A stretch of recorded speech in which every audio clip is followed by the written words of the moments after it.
नमस्कार। Shiv learning education point में एक बार फिर से आपका स्वागत है।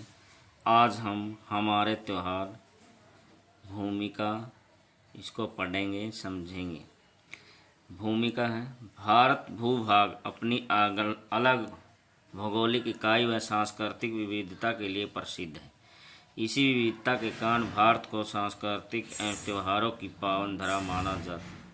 यहाँ समय समय पर अनेक ऋतु और मौसम आते हैं।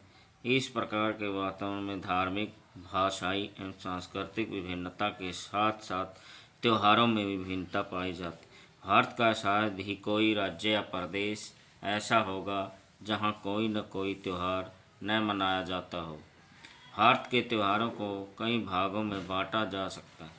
इनमें से कुछ धार्मिक, मौसमी, ऋतुओं एवं राष्ट्रीय त्योहारों की प्रमुखता रहती है। दीपावली, दशहरा, होली, गुरुपर्व आदि धार्मिक त्योहारों की श्रेणी में आते हैं।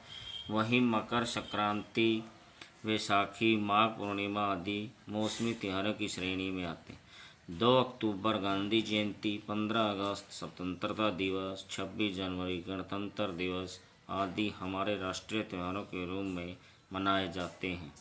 इन सभी त्योहारों को समूचा राष्ट्र मिलजुल कर मनाता है। इन त्योहारों से हमारी विविधता में एकता दिखाई पड़ती है।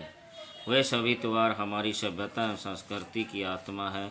जिस प्रकार शरीर से आत्मा के निकलने पर उसका कोई अस्तित्व नहीं रहता, उसी प्रकार अगर भारतीय संस्कृति एवं सभ्यता से इन त्योहारों को निकाल दिया जाए तो यह निष्प्राण तथा असहाय महसूस होगी।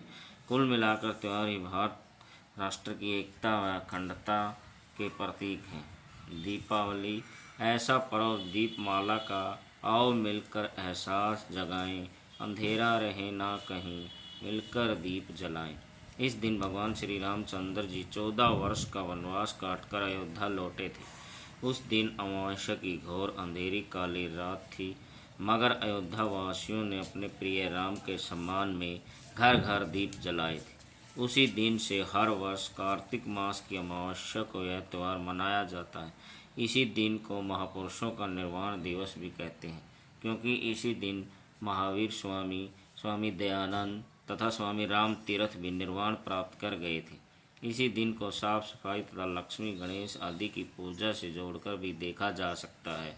इसी कारण दीपावली संपूर्ण भारत में मनाया जाने वाला प्रसन्नता, खुशहाली तथा संपन्नता और समृद्धि का प्रतीक है।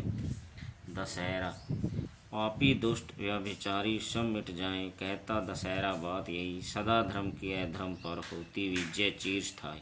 दशहरा का दूसरा नाम विजयदशमी भी है। इसका अभिप्राय है कि श्री रामचंद्र जी ने रावण पर विजय प्राप्त करने के लिए 10 दिन लग गए थे। इसी कारण इसको विजयदशमी का नाम दिया गया।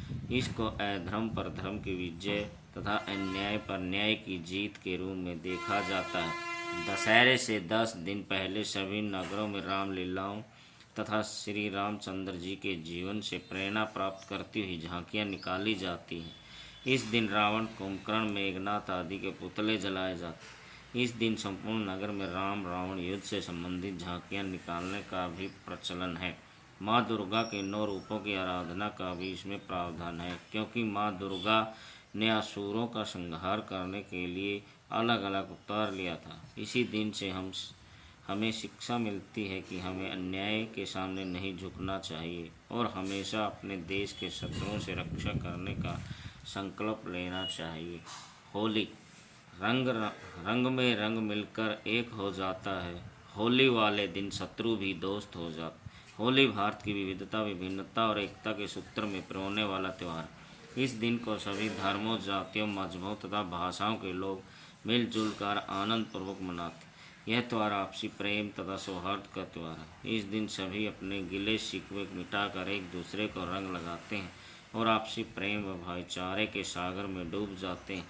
यह त्यौहार भगत प्रहलाद के बचने व आसुरी शक्ति का प्रतीक, होलिका के अंत का प्रतीक है। इस त्यौहार को प्रकृति से जोड़कर भी देखा जाता है, क्योंकि इस समय बसंत ऋतु होती है और प्रकृति का कण कण अपने पूर्ण यौवन पर होता है। इस त्यौहार से हमें शिक्षा मिलती है कि हमें ईर्ष्या, द्वेष, कलह तथा आपसी मतभेदों को मिटाकर यह त्यौहार मनाना चाहिए, तभी इसकी सार्थकता सिद्ध होगी। निष्कर्ष। निसंदेह भारतीय संस्कृति त्योहारों की संस्कृति रही है। ये सभी त्यौहार भारत की संस्कृति एवं सभ्यता में एक कड़ी का कार्य करते हैं। जिस प्रकार एक एक कड़ी जुड़कर अद्भुत व आकर्षक इमारत का निर्माण करती है, उसी प्रकार भारतवर्ष में मनाए जाने वाला एक एक त्यौहार एकता, अखंडता एवं भावधारा में एक कड़ी का कार्य करता है। इन्हीं त्योहारों की नींव पर ही हमने महान संस्कृति एवं सभ्यता का महल खड़ा कर लिया है, जिसकी गूंज विश्व भर में सुनाई व दिखाई पड़ती है। इन्हीं धार्मिक त्योहारों की मदद से ही हमारी नैतिकता, सदाचार व ईमानदारी पोषण पाती है। इन्हीं त्योहारों के बल पर हमारी अर्थव्यवस्था तथा बाजारों की रौनक दोबारा लौट आती है। इनसे कितने लोगों को रोजगार के साधन उपलब्ध होते हैं, कितने ही धार्मिक व सांस्कृतिक केंद्र अस्तित्व में आए हैं। यहाँ एक प्रकार से संपूर्ण विश्व के दर्शन हो जाते हैं। ये त्यौहार हमारी विभिन्नता, विविधता और अखंडता एवं एकता में पिरोने का काम करते हैं। जिस भी प्रदेश में जो त्यौहार मनाया जाता है, वहाँ लघु भारत का रूप स्पष्ट दिखाई देता है। वास्तव में हमारी त्योहारों की श्रृंखला लंबी व सार्थकता लिए हुए है। धन्यवाद।